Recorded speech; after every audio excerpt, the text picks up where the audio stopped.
Hi and welcome to a new video on my channel. Today I want to show you how to weave in ends in Tunisian crochet. I've seen the question asked in several groups and it's easier if I just demonstrate different ways of weaving in ends in your Tunisian crochet project. So I have here a heart that I made, and a tutorial for this is in a separate video, and on the back I have 3 threads. I already wove in one of the extra ends because you never end up with an odd number of ends. If you do, then you're a magician. So I have one woven in, the one that it's at the beginning of the project, and you can see here it's not very visible, and on the front of the work also you cannot see it.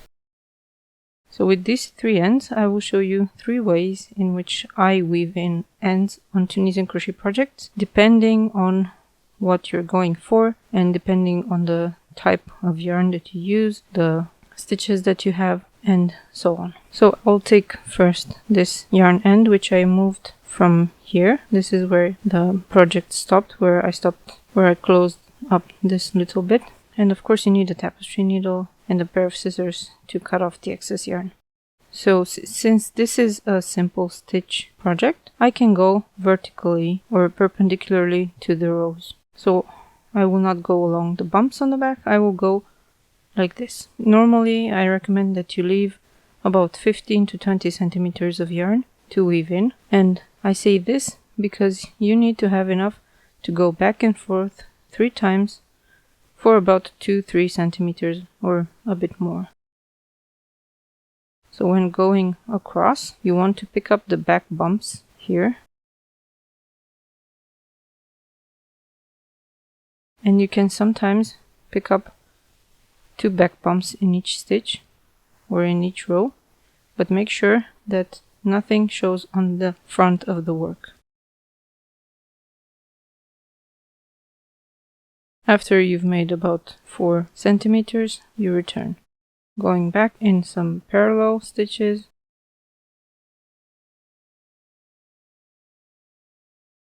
Again, make sure nothing is visible on the front. See here, this is visible on the front, so I have to get back out and select another place to put the needle. It takes a little while to make sure that nothing shows, but it's better than having an ugly front. Like this, it's good. I can go ahead and now I return. Once more in a parallel set of stitches.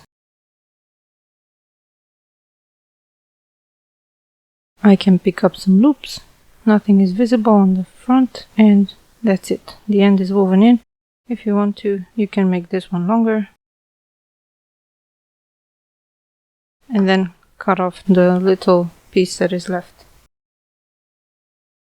So this is one way to weave in ends on the back of the work, if you don't care about the look of the back. It's a bit visible, but on the front it looks great. The point of going back and forth 3 times is that you cannot take out this end. It doesn't go out because you cannot pull in 3 directions at the same time. So this is a very secure way of weaving in the ends. Just make sure that you have a few centimeters each way. Same thing when we go across the row like this. For example, when you have a lacy project where you don't want to have these perpendicular lines showing on the front of the work, you need to work in parallel with the rows.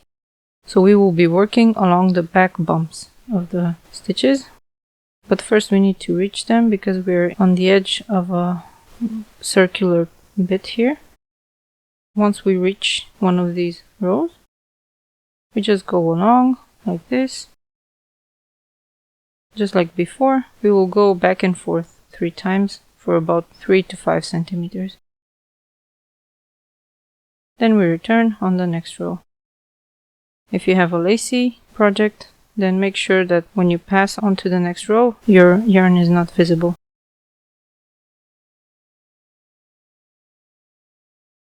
And pull a bit while you do this.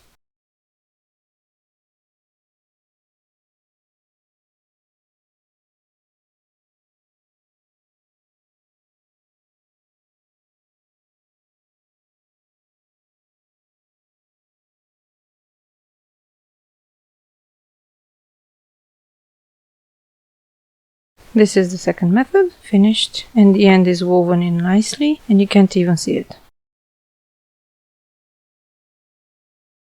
And the third method I want to show you is what I do on the back of circular pieces like this. This is something that I use when making the pieces with short rows or in the round, like the face scrubbies or other things that have the short rows. Because we don't have full rows like here, you don't see this separation of rows, so you cannot go perpendicularly or in parallel with the rows. So you have to go across. You can go like this or like this, any way you like, and just make sure that you have space for 3 parallel lines like this. So just pick up loops on the back, look on the front, no problem.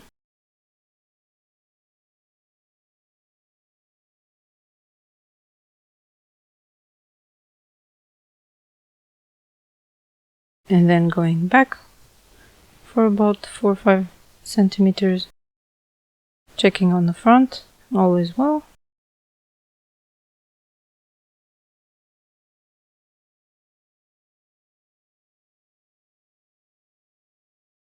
And then one more time.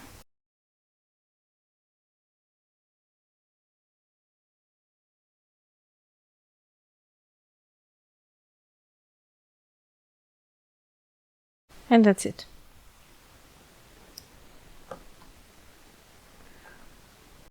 I usually skip over the weaving in part in my videos because I assume that you know how to weave in your ends. But from now on, I will always have this video to refer you to whenever I make a new Tunisian crochet pattern, so you know how to weave in your ends correctly and safely and without creating bulk or knots. I hate knots, so don't make knots in your work. If you want to know how to make this heart, check out my other video in which I show you exactly what to do to make one of these hearts. And if you enjoyed this little tutorial, check out my playlist for different tips and tricks in crochet and Tunisian crochet. I have lots of patterns on the channel. Please subscribe if you're not subscribed already, and I'll see you next time. Thank you so much for watching. Bye!